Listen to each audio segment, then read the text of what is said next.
gagawin buong buhay ko. Ngayon lang ako magbe-bake ng cake para sa tao. Ni nanay, tatay ko, kapatid ko, yung kapitbahay namin, yung ex-boyfriend ko, hindi ko pinag-bake ng cake. Siyempre, birthday ng pambansang Bay Alden Richard. Since 24th birthday niya, ito na yung tamang panahon. Ang cake na gagawin ko para sa ating pambansang Bay ay tinatawag kong Mainbow Cake. First procedure, siyempre, ihalo natin ang dry ingredients, ang baking soda, ang flour, at ang baking powder. O, ayan. Halo-haloy lang natin yan. Step 2, gagawin na natin ang creaming method.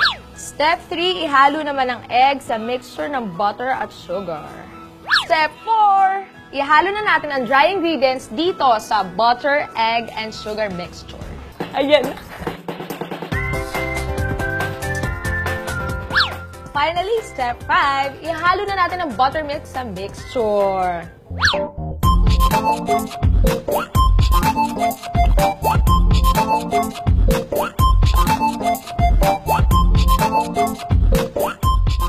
Favorite color ko, yellow.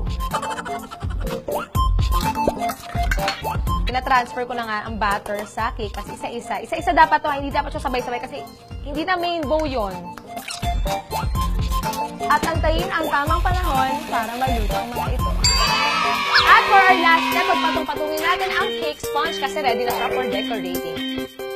1, 2, 3, 4. Ayan!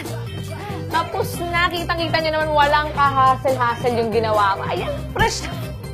Fresh pa rin ako. Oh, happy birthday, Alden. Para sa'yo to. Para sa'yo to. Pinaghirapan ko to para sa'yo to. Pinaghirapan ko to para sa'yo. Made with love. Happy birthday, Alden! I love you.